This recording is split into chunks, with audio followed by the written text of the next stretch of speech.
Welcome to Messages from the Universe. I have Jean behind. Are you still there? Oh, okay. I saw the delay and it looked like you were going back to get your cat. Jean Nolan, who is the founder of the Inspired channel, and he's a great inspiration. I've been watching his channel since I think it started in 2019. And I think when you first started, you were posting a lot of Abraham Hicks content. Is that right? Yes. Well, first, thank you so much for having me, Cynthia. I appreciate it. And I am the co-founder, actually. My wife and I are doing this together, my wife, Christine, and I. And yeah, it started, I came out of a meditation one morning. This is really how it started. And this is basically, this is the story of everything else that we do too. But I came out of a meditation and I had the clear guidance to start a YouTube channel, call it Inspired. And at that, not just at that time, but I really resonated with the essence of what, the Abraham Hicks teachings are, especially when you're in a time where you are, when you're looking to change something in your life. It was very much what resonated. And so we posted a lot of Abraham Hicks videos and kind of started doing our own thing with it. And that evolved over time. And I always say, we do what's being put in front of us every day. That's really how we show up for this work. And it's turned into what it is today, but I can't tell you that's what it's going to be for forever. It's ever changing, evolving, expanding. That's kind of the whole essence of the Inspire channel. Yeah, so I was curious about that evolution because I was an avid Abraham follower myself, and actually went to conferences and went on a cruise and all of that. But I do think that there's an expansion beyond that. And I agree. And one of the things that I really appreciate that you've been doing, and it's been kind of really resonates with me, and was actually something I kind of wanted to talk about, is, of course, like, not just putting our head in the sand with the things that are happening in the world. And one of the topics that you just recently, you've talked about a few times, but more recently, that one of the biggest challenges I think we're facing is the transhumanism. Yes. And why the evolution, and this is not just an evolution on the channel. There's a bigger picture. And as I said, I love the essence of what Abraham teaches. And if you go into that, and if you remove all the human conditions that are being attached to that, and all the limitations that people put on it, like people always do, it's pure essence. It's beautiful. The reason why we were expanding and also talking about it in more expansive ways is because people tend to take something and adjust it to their own comfort zone, right? And so, especially in the quote unquote law of attraction community, if you will, in this spiritual community, there's this idea that no action is required whatsoever. You don't need to do anything. You just sit there, you envision what you want, and that's going to come to you. And for most people, that's material things. And so from what the teaching is to how it is being oftentimes portrayed, or how a lot of people live it, there's a big gap. And we just felt that, both my wife and I, that we wanted to fill that gap with something meaningful that bridges this gap. And so part of the things that we believe are not just an imminent threat, but they're here, like I said, is this idea of transhumanism, that we, for some reason, have basically come to the pinnacle of what we could ever be as biological spiritual beings, and that now we need to be adjusted technologically, or maybe even replaced. And I think first of all, it's a fallacy to think that we're at the pinnacle of our evolution. I think we're just beginning to rediscover who we really are, and how powerful our abilities as humans really are, how our communication with the divine, with nature, with animals, all of that is just beginning to resurface for us. And so if we come in now as a species and cut that cord completely and basically infuse ourselves with technology, that journey is over. That human journey is over, and it is irreversibly over. And so most people don't understand that it's happening, unfortunately, because it's not being talked about in the public realm. It's not, there's not really a discussion going on. There's just the newest gadget that you get, the newest phone, and now the newest watch, and soon the newest implant. And whether people want to do it or not, it is freedom. People can, of course, do that. But I don't believe that we're having a moral, philosophical, and even evolutionary discussion about this. And this is what bothers me, that especially young people that have been literally born into this technological, Right. They don't know anything else. Right. They don't know what it was like to look up stuff in a book, or wait till you could look up something, or think about something. Whenever there's a question, they type it in the phone, and that's the only way to perceive information. And we're just, it's one of our focal points to talk about this and bring an awareness to this topic. Yeah. And what's interesting about that's coming to my mind is, because I believe that we are infinite beings, and we're so much more than these physical bodies. And it's almost as if, and I don't think it's hidden, but it's almost as if it's hiding in plain sight, that we already have all of these abilities.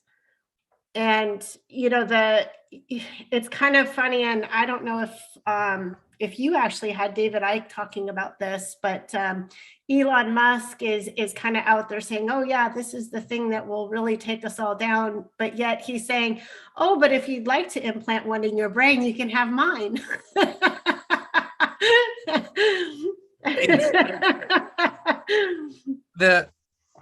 I think there's actually a video that we put out today of David Icke that talks about it. Okay, so I do think I heard it then. Yeah.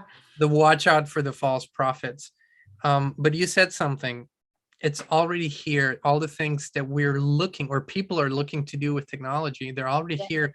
And I want to ask everyone who doubts that a simple question. Where do these ideas come from? How do we come up with the idea that we want to television, telephone,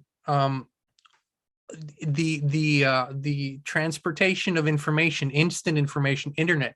Where do those ideas come from? We need to ask ourselves, how do we imagine things? Where does our imagination come from? And understand that what we're doing with technology, and ironically, we're using technology to transport this message. This is not lost on me.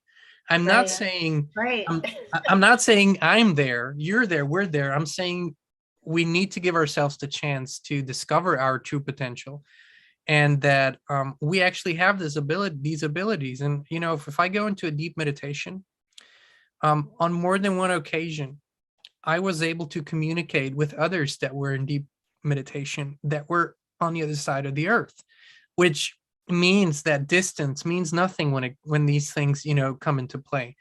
And as I said, if we now cut this cord and don't explore this and don't revive these abilities, we will make an irreversible choice as a species. And I think it's not just dangerous, it's more than that. I think it's actually the end of another civilization, as we've seen so many times in the past. Yeah, as a matter of fact, one of the comments is about researching Tatara. I didn't know that Tatara went, well, actually, I guess I have seen that. The buildings had antennas and things that it's kind of questionable, like, how did all these buildings end up here? I'm by no means an expert on Tartaria. All I can tell you is an interesting thing that I found. I was looking at old maps, old world maps, and there's a lot of curious things going on with these old maps. But one thing that I noticed, and I can't tell you exactly, was somewhere around 1741, 42, 43, where in those maps, Tartaria was there as this huge empire. And all of a sudden, the next year, when a new map came out or whatever, it was gone. And so, interestingly enough, for the past 10 years, Vladimir Putin has been talking about this and kind of trying to bring the awareness for this lost empire, and probably with it the technology. But uh, the problem is we're so deprived of real history. We don't really know anything, as you know, as many say, beyond our lived memory. And so everything we perceive or we've been taught as history is highly questionable. I question it sincerely, because everywhere where I look deeper, I find dead ends or just complete fabrications. So, you know, we do live probably in a simulation, so we're going to have to figure this out and see what it's really all about. Well, so 2022 is a good year, I think, for us to. I've heard a lot of people actually kind of negative and demoralized after what's been going on. And as an inspired human, inspired channel person, what would you say to shift that? Well, first of all, in the indigenous culture, and this, I love listening to their stories. And many don't know this, even in today's tribes, that there was a um, a time when the peacemaker came to the indigenous people when they were at their pinnacle of warfare, and you know, horrible things were going on, and the peacemaker is very similar, actually, the story to the story of Jesus and other figures like that, came to the indigenous people and taught them a new way of peace and peaceful coexistence. And among the laws that were given to the people was never take hope away from the people. And I believe hope is let's say hope is the lowest positive vibration that you could kind of aspire to, right? Right. Yeah. It's this thing that you hang on to when nothing else works. But first, let's not take hope away from the people, because we are the people. And everything that we see in the world today started with an idea in someone's mind. Any campaign, any system, any a political party, everything that we see manifested in the world today started as an idea. So we ourselves are capable of receiving, creating, co-creating ideas, and as such, we have the same potential. You know, that these ideas grow and manifest in the world. And so rather than looking at it as a bystander and saying, hey, this is, you know, this is where this whole thing is going, and it's not changeable, we can change it every day in every way. We can change it. And the first thing is to realize that we can. And then the second thing is to actually take inspired action to do it. And so, no, I absolutely don't see a hopeless time, but certain things are crumbling and falling apart. And I think this hurts people because it's the only thing they've ever known. The system is falling apart. It was always destined to fall apart. And now it's happening and it hurts. And there's a grieving period and all of that. But I believe what comes afterwards is up to us. So that's where the power really lies. Yeah. And so I kind of seeing in my mind's eye too, that how important is to recognize that two things, and you've actually often said this in a great way, is it's like when you're healing, that these things surface and sometimes they're ugly and nasty, and but it's coming to the top and surfacing so that it can be cleared. And I do think that that's a lot of what's happening right now. The truth can no longer be hidden. And I don't know if that's truly because the vibration on the planet's raising or the consciousness is raising, but things that were hidden from us are becoming more obvious to those that are more awakened. Yes. So with that, I do think that we have an opportunity and an obligation to intentionally say, okay, well, what is it that we do want to create now? We do see all these systems crumbling. So what could we co-create that would be our ideal utopia, not their idea of utopia? Well, I think their idea is more a dystopia than a utopia. Yeah, well, yes, that's true. So I have, for the past 10, 11 years, my wife and I have really dedicated ourselves to a vision that has captured our minds and hearts in the best possible way. And we talk about this a lot. And it's a vision that is being laid out in 10 books, the Ringing Cedar books, which were the first book was published in the mid 90s in Russia. And it spread like wildfire, literally without any marketing. I think it was translated probably into 20 languages, sold tens of millions of copies. And if you will, it's hard to describe these books other than saying it's truth, the unfiltered truth about really everything, but it speaks about a lost culture. And this is why this exploration of our origins and of our true culture is so important to me, because we're always looking to create something new, not asking if there's something in our past that already was the pinnacle of how to live together. And this, as you say, this has been hidden from us, but it's not lost. And so in these 10 books, the Ringing Cedar books, the Anastasia books by Vladimir Megre, this vision is being laid out on how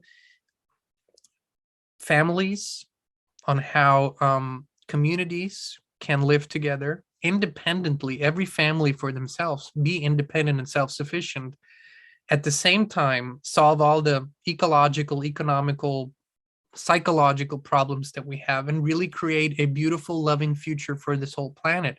Now, this sounds utopian, but it is laid out in very practical steps and terms. These are the best books I've ever read. I keep rereading them. I keep It's the Ringing Cedar, CEDAR. yes, Okay. like the tree.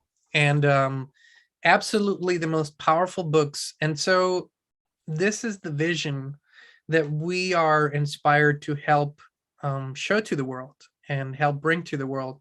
And we're doing it in our own way every day. And so I believe there's been nothing more powerful that I've found in this. And if people read these books, and I know in today's time, in today's day and age, 10 books sounds like a lot, but it's the best possible way to understand where we came from, why we are where we are, and most importantly, how we can change it to a real paradise future. I love it. I'm gonna have to get those. So I had an opportunity to read your bio, and I apologize. I didn't read it for everyone, but I No will worries at all. that you co-led the Welcome to Freedom movement. I want to know a little bit about that and how you, because what I found interesting is that you're originally from Austria. Yes. And Yes. so I'd like to hear about, I mean, you have a unique perspective on freedom and why you came to America. Well, the Welcome to Freedom movement in Austria was something that was probably, looking back, ahead of its time. And basically what we're seeing now manifested really in everyone's life almost on Earth today, this huge power grab and control system that seeks to control every aspect of our lives. We saw this 15 years ago.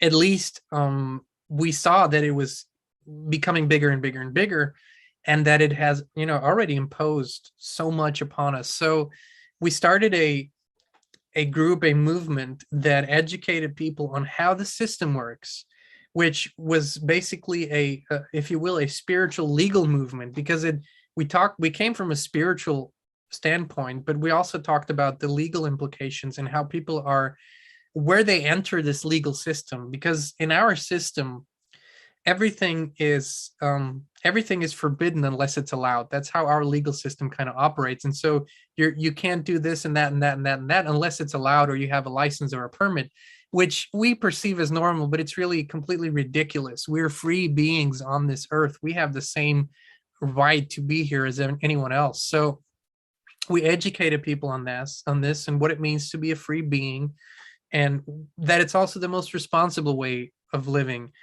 And I think the reason why this probably originated in the center of Europe is because the spirit of freedom is completely lost in Europe for the masses.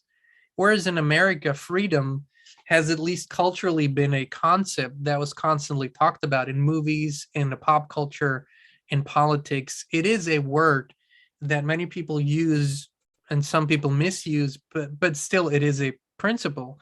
Whereas in Europe, it is basically, truthfully, it's unknown because at least from what we know from history, there's been monarchies over monarchies, and basically people never had that experience. Whereas here, at least for a few decades or centuries, people had a greater experience of freedom than anywhere else, probably. And so I was always, as a child, very, very little child, drawn to America. I believe in many past lives I've lived here. So this is home.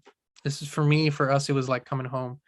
And I also believe that America, along with a few other regions of the world, it has the greatest potential to become the center for this positive transformation. Simply because ideas are, how can I say that? In my experience, anywhere else you go, the cultural imprint is so strong that ideas that are different have such a hard time being accepted by people. But in America, it's not like that. In America, the culture is very young. And so the cultural imprint is not as strong. And so when a new or original or better idea comes along, people tend to accept it easier and at least explore it. And so that's why I believe that this is the greatest opportunity that we have here in North America to actually really start this transformational movement. I never thought of it that way, but that does make a lot of sense because, I mean, at least we've been a mix of everything here, right? And whether we're free or not, I mean, we were founded on the Boston Tea Party, where people were saying, hell no, we're not going to do this. We're not going to comply. So, should it be unusual that we're now saying, hey, we're not going to comply with these new made up ideas? That's not the best way to say it, but mandates, so yeah, I do think that we could, in the United States, be an epicenter. However, I think that, in addition, look at us, Australia. We're seeing a lot of that video coverage, and it's pretty extreme. And so what I'm wondering is, like, if that extreme, those extreme measures that are being projected onto those people, that if that actually is going to cause them to awaken even more, if it will cause an opposite reaction of uprising. And I do believe so. I do honestly believe that, and that's why this system operates in most places. Certainly not Australia or China, or New Zealand for that matter. I think operates with a it's basically a push and pull mechanism. So you impose something very strict on the people, you lock them down and very strict restrictions. And then just when they're about to break, you let off and you let them out and you kind of ease up again and you normalize the situation, but you've gained ground. And so the next time you impose, you've already, gained that much ground. You're going, it's closing in and closing in until there's absolutely no freedom left. But what it does, like you say, for those who have even a spark, even a spark of the potential to awaken within them, that's what's happening. And with every time, every time this happens, things become clearer, truths become clearer. I mean, we should be dead by now, right? I mean, I live in Tennessee. Our life here is basically like in 2019. We have no mandates, no restrictions, no passports, no nothing. It is literally like in 2019. And we have with, for sure not the healthiest population in Tennessee. There's obesity, there's stress, there's heart diseases, there's addictions, prescription drugs, and all of that. So we don't have really the best base situation here. But as a matter of fact, I don't hear sirens all day. We don't have a health crisis. Nothing really bad is going on. And what we're seeing is that we have a perception crisis, really. What we have is, in this interconnected world, people don't realize, when you live in one of these epicenters like Australia, people don't realize that there are places in the world where people live completely normal and that nothing bad's going on. And so part of this is to show this more, interconnect more, and show people, yes, there is plenty of places in the United States where people live completely freely and normal.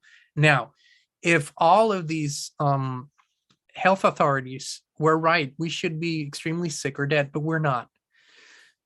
So this, all of this, slowly but surely, begins to gestate in people's minds and hearts, and they slowly but surely see something is really wrong with this whole picture. This doesn't seem to be what they're saying it is.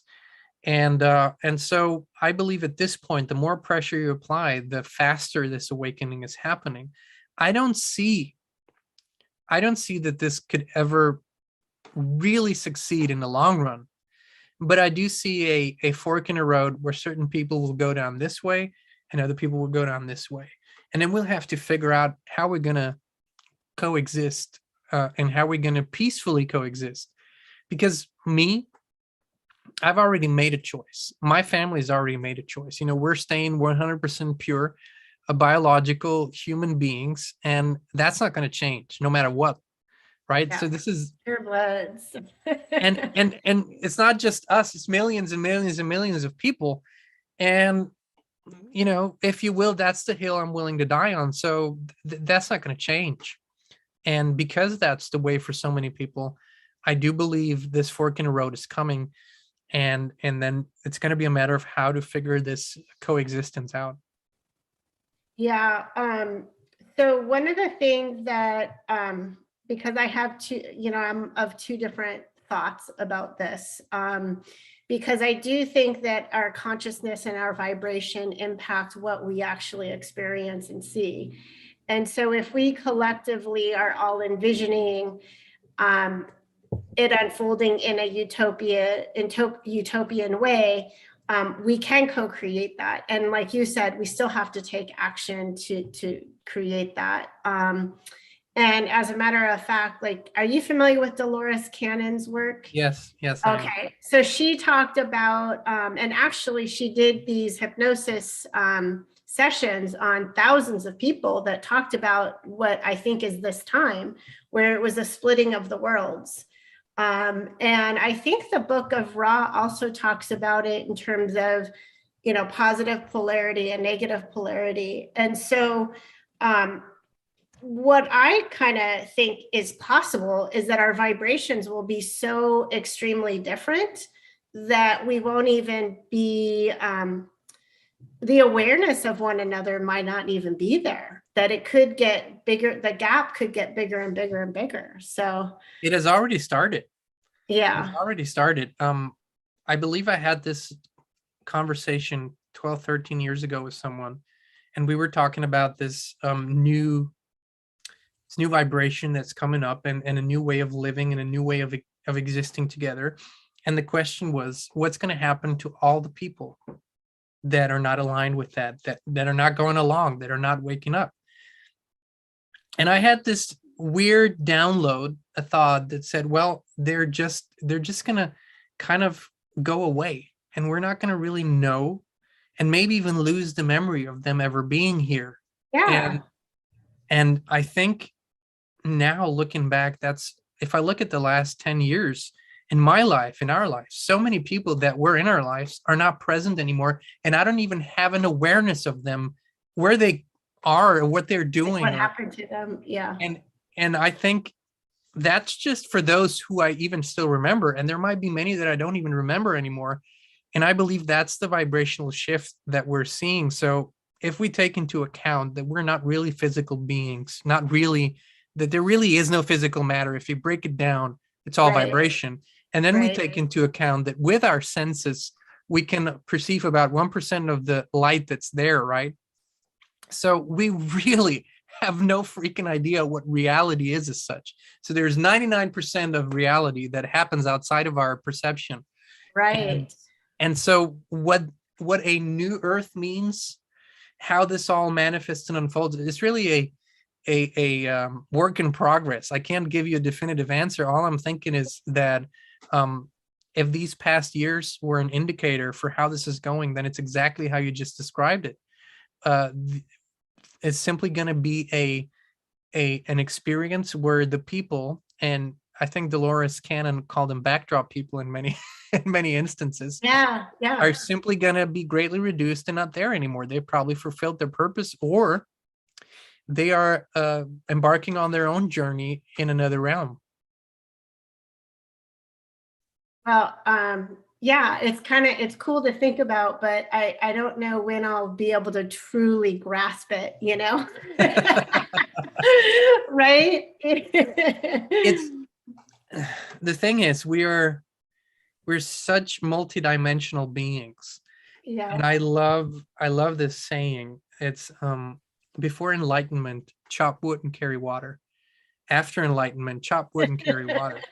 You know, when we get too theoretical and when we lose ourselves in these thoughts and not seek for practical application, that's why I call practical spirituality. I think that's where a lot of the answers come from, is when we do often the mundane things, you know, that we do in this life, that the greatest epiphanies come. And so this experience is so multifaceted. There is not one factual reality. There appear to be many dimensions to this, and depending on our own vibration, we access more of this or more of that. So tell us about what techniques you and Kristen use. I know you meditate and things like that. Like, do you have a daily ritual or? Yes. Well, first of all, it begins early for me, very early. I have this ritual before I go to sleep at night, that I thank the creator for waking me up at the perfect time. And I put it totally in the hands of the creator what that time is. And it's usually, it can be anywhere from 3:30 to 5 o'clock. That's usually where it begins. And the mornings are, first of all, breath work.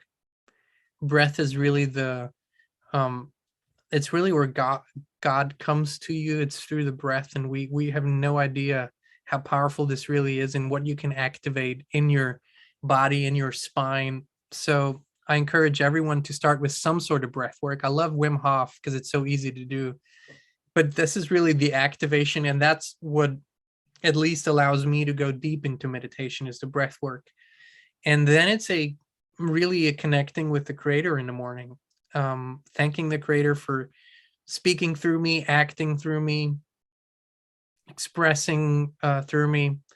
And sometimes it's vision work where I'm clearly being shown what the next steps are. But that's the foundation for every day.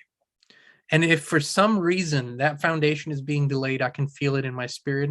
You know, if something unexpected happens in the morning and I get to my meditation later, I can just feel it in my spirit. It's kind of like, you know, it's kind of like when you're an athlete and for some reason you have to jump right into the action and don't warm up and don't prepare your body, you'll feel it later.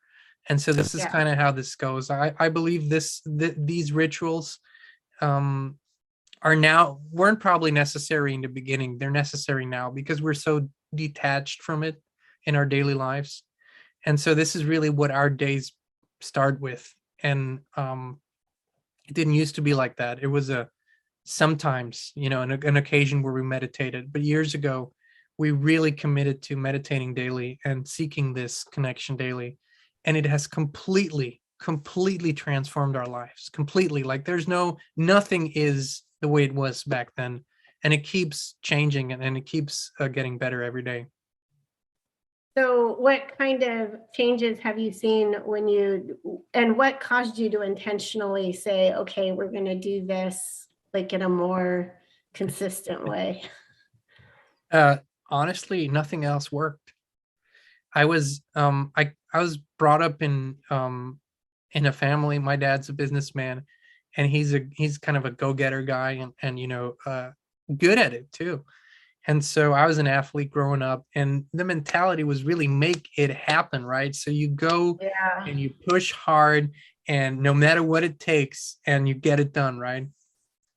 And this was kind of the old paradigm that I was brought up in. And the further I progressed in life, the less it worked for me. I would put in 16, 17, 18 hours, do stuff, be constantly creating, active, pushing, calling, doing, emailing, and Uh-huh. nothing worked. And at some point, I said to myself, literally, I've done everything one could possibly do. There's nothing else I can do. There's no doing anymore left. It's just that's it. And it didn't work. So I surrender. I said, what the heck? I'm just going to sit here, close my eyes, and I'm going to surrender. And I surrendered into a deep meditation. And for the first time, I believe when that happened, I believe I came out 90 minutes later or 2 hours later, kind of having completely lost track of time. And I figured for the next days or weeks, I don't know how long really, whenever I would hit this mental block and I said, damn, what else could I do? Who else could I call? What else? Making shit happen. I said, okay, I surrender. And so I would go to my bed or our bedroom and just meditate for hours and hours. And something began to be dissolved inside of me. All these ideas and all these old paradigms began to dissolve. And it was just peaceful. There was just peace. It was okay. It was acceptance of what is rather than trying to make something else happen. And that was the foundation. It was the acceptance of the present moment, not wanting to change it, not trying to fight it. And it brings such peace to your life. And that peace never really fully goes away. It can be felt more or less at times, but it never really goes away. Yeah. It's And total bliss too, isn't it? I mean, to be able to get lost for an hour, 2 hours at a time. And yeah. exactly. And so that actually began to really internally change how I look at life, how I look at things. And that's why I say we do things that are being put in front of us every day, but it's not a long-term plan. It's an evolution, it's an expansion, and it comes from that place of peace. I two things. So one is I still hear people say, well, I want to find peace, I want to go get peace, or I want to get happiness. And and I guess that's sometimes people just aren't ready to see that that's actually within them, and being able to get to that point to just surrender. And and sometimes it's a discipline though too. It's 100% discipline. Yeah. But I think once you do it so much, it becomes like you can't not do it, because it's like brushing your teeth. And So and you touch on something important here. People, this is another thing that I've seen in the spiritual community, this lack of discipline. If it doesn't come easy, if it doesn't automatically happen, then it's wrong. And one thing that people underestimate is the power of their programs and the power of the body as a program. Your body is a very sophisticated thing that will produce certain hormones at certain times, that will produce certain states at certain times, because it's programmed to do that, because your lifestyle has programmed it.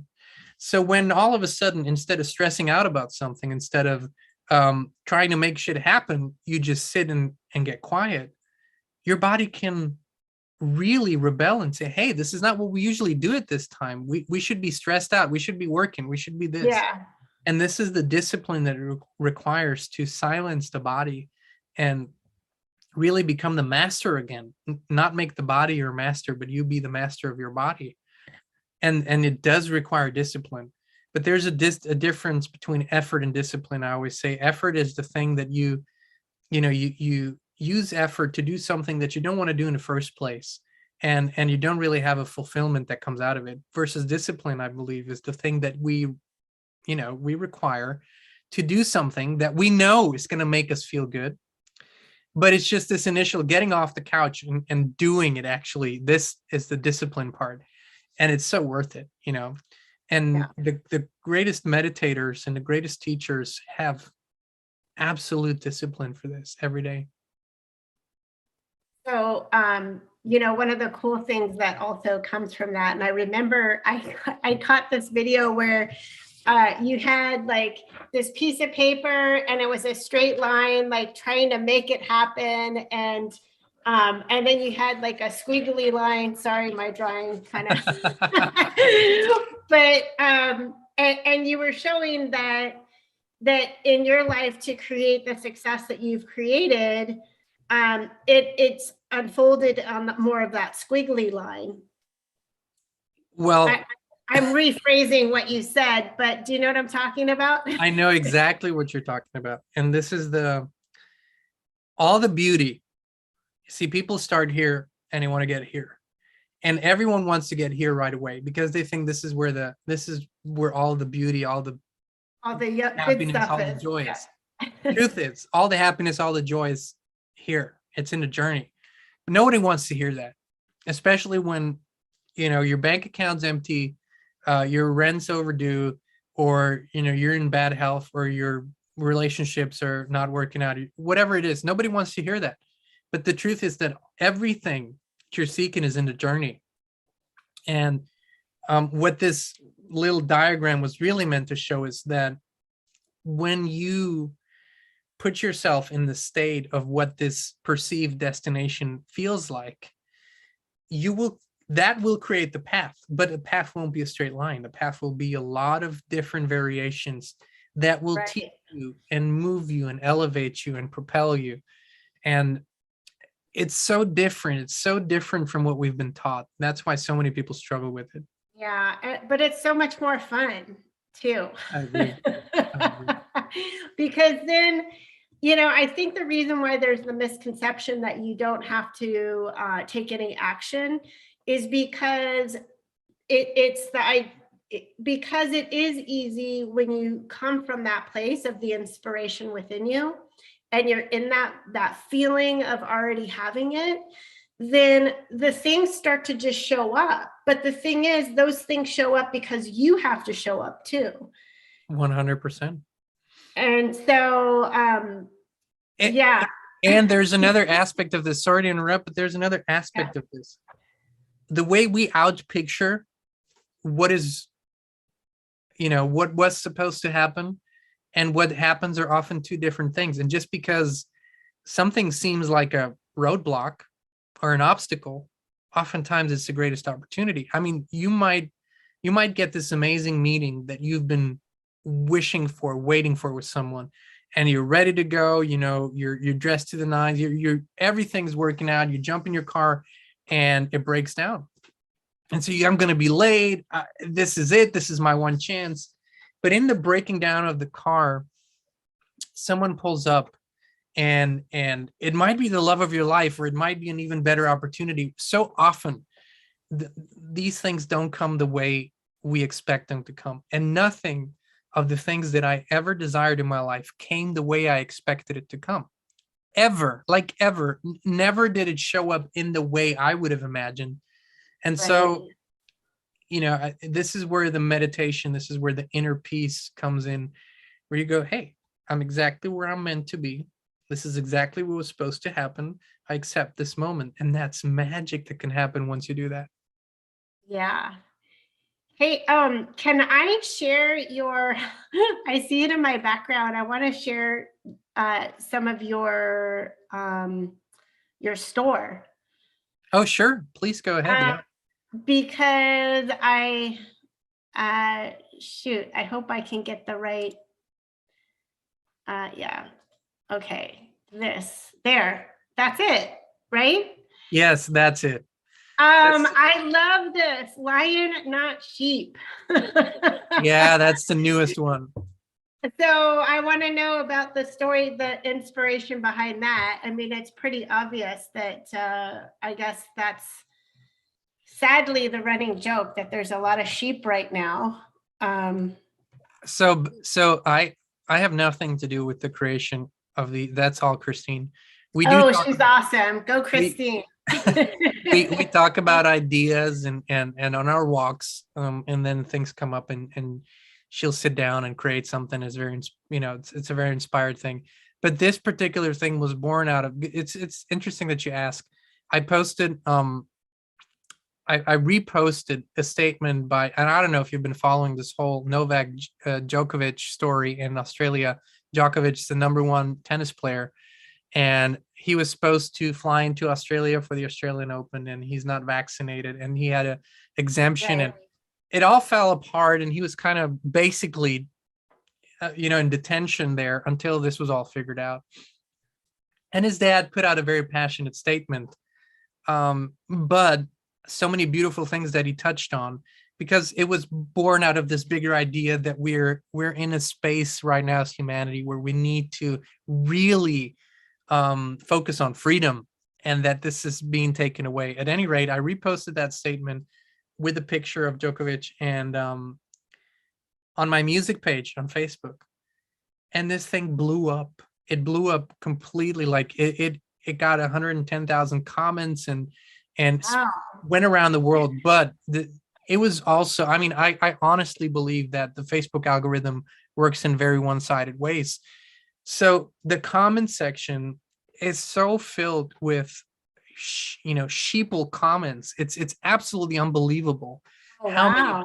Yeah. And so Christine and I were reading through the comments, and she was just like, I can't believe how many people go along with this and how many people want to enforce this even more. And so that's where this was born from, lions, not sheep. And she sat down and made it. Yeah. That's how this comes I about. haven't ordered mine yet, but I'm getting mine today. Wonderful. Wonderful. And then the other one, I just love and I've seen you wear that one, the unapologetically free. Yes. I think that that's just so important right now. And I think even just wearing something like that really does put out a statement into the world. And, even something that small of putting that energy out there, like, I think that that's part of what can shift this. Well, masks have become a statement for people, right? I mean, they wear them for so many reasons other than what perceived health reasons they might have. I'm obviously stating it's perceived because we know, but if that can make such a huge statement, then sometimes a shirt, a hoodie can too. And everywhere I go, and I love wearing the unapologetically free hoodie. Everywhere I go, people ask me about it and are just, so you are, in many ways, you are giving a signal to others. And it's kind of like okay, we get each other, right? But also a reminder that we don't need a reason to be free. We don't need permission to be free. We don't need to justify our freedom. It comes, it's a package deal. Wow. We're born free. And I, for one, I'm not willing to give that up. Yeah, well, shoot, you guys came to America for this. And Indeed we came. Yeah. So, so the store is, where do they go? Just Inspired. I've got Inspired Store, my spread shop. I have that. I'll have that in the comments, so people can link to it. And then of course your channel is just Inspired channel. Yeah, and so that's the website, the inspiredchannel.net. And if there, you can go anywhere from there, right? To our YouTube channel or to the merch store or our Instagram or wherever you want to go. So, so I probably 2 last questions. And then if there's anything you'd like to share before we wrap it up. In the beginning of the conversation, we talked about how we already have a lot of these infinite abilities and we're just now starting to discover. I think that we're still only on the tip of the iceberg of what we're truly capable of. Do you have any recommendations? You've shared what you do, but do you have any recommendations for people to develop those latent abilities? Well, honestly, the foundation for it all, and this is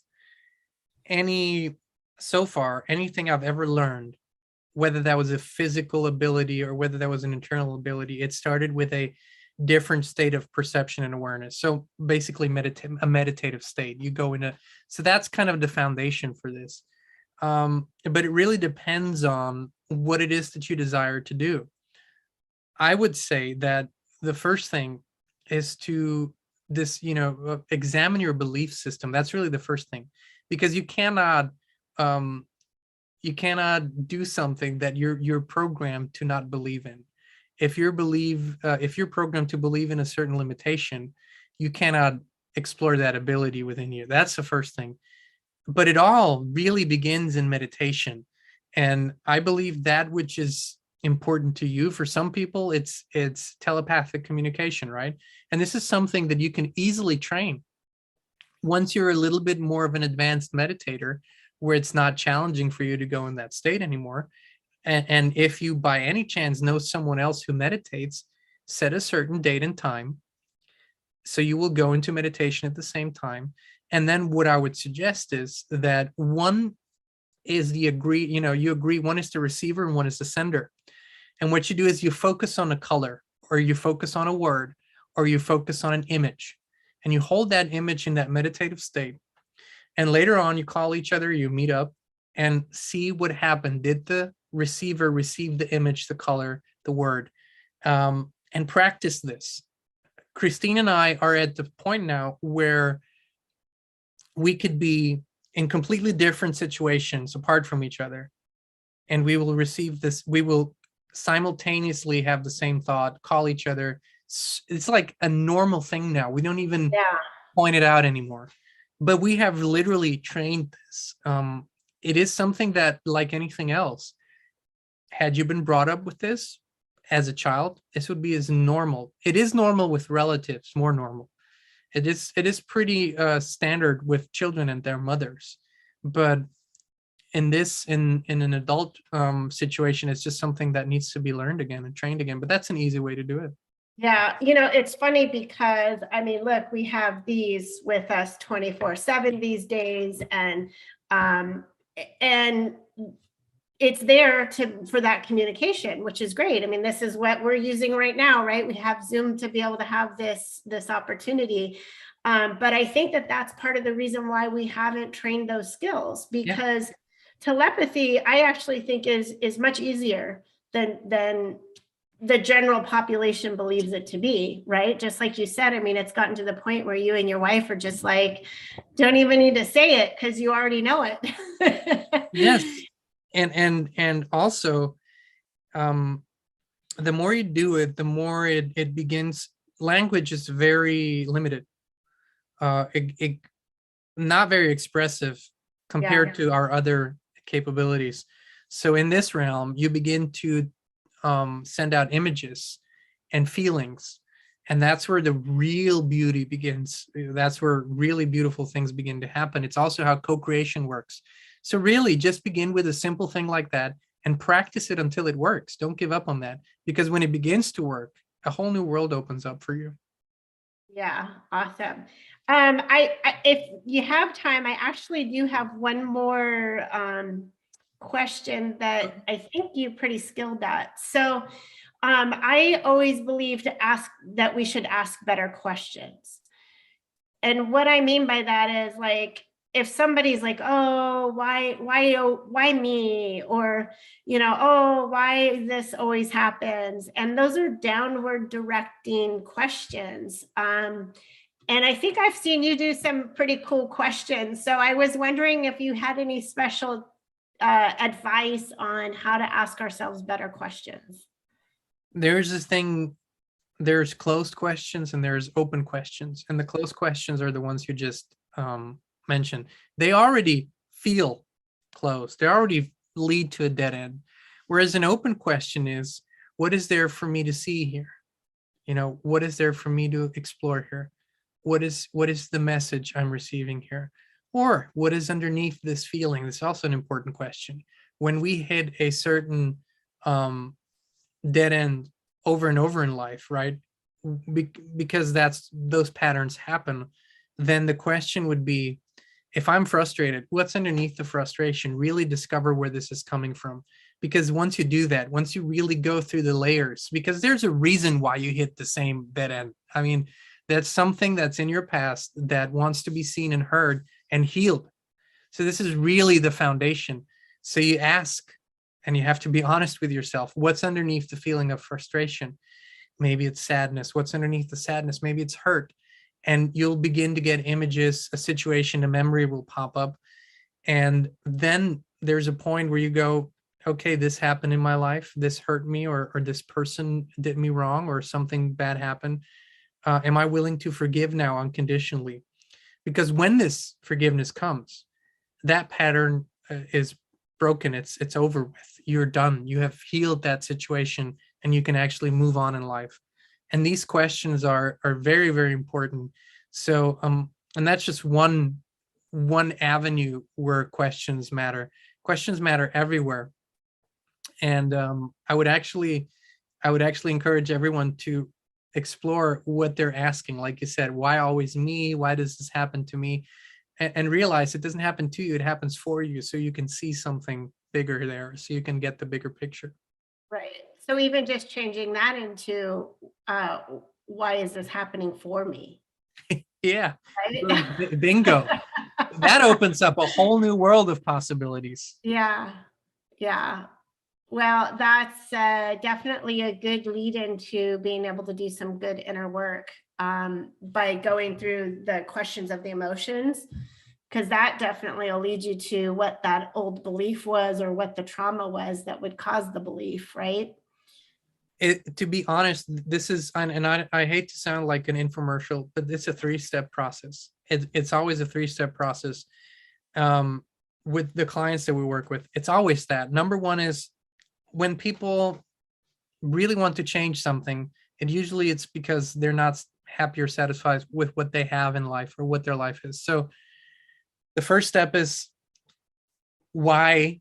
What happened in my past that keeps me coming here? That's the healing journey. And there's processes for that. I encourage everyone to read The Journey by Brenton Bass, one of the best books and one of the best healing processes.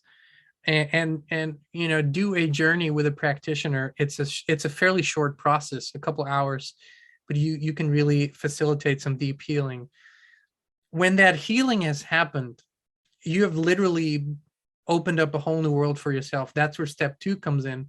It's where you actually discover why you're here, what your purpose is. You can't do that when you're struggling all the time.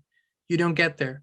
So when the healing has happened, the second step is to discover that, and that would kind of happen by default. And then the third step is to take that inspired action to put yourself in the state of what it is that you truly desire to live. So that it's fairly easy in terms of comprehending it, but it does require discipline to show up for that, and a decision, a commitment that you're not going to settle for anything less than you could possibly be.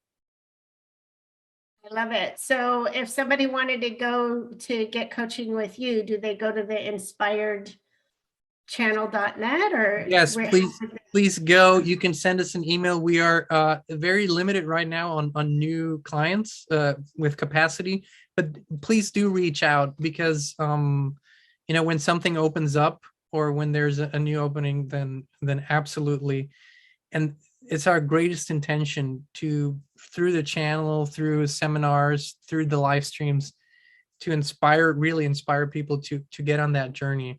It's really all within, and it's all within you. That's really important to know. It's not within me. I'm not the guru that's going to change your life. I could be the one that helps you see certain things, or point in a certain direction, but it's really within you. And don't let anyone else tell you otherwise. Right. Well, and I think that that's why you guys have had such great success. And at the time you wrote your bio, you had over 200, but now you have over 300,000 plus followers. I've lost count. So Then I probably, whenever, see, as an artist, I had to write and send out bios all the time. And it's just something I don't really enjoy to write because it's always looking back. And yeah, I'm here for looking into what's next. So that's why this Yeah. bio is not updated. Yeah. that's okay. I think the most important part is that you're putting out beautiful, loving, wonderful energy. You guys are doing great work, and more success and blessings to you. Thank you. Yeah. Same to you. And thank you so much for having me. It's an honor and a pleasure. Thank you. Thank you. All right, you all have an amazing day and welcome to 2022.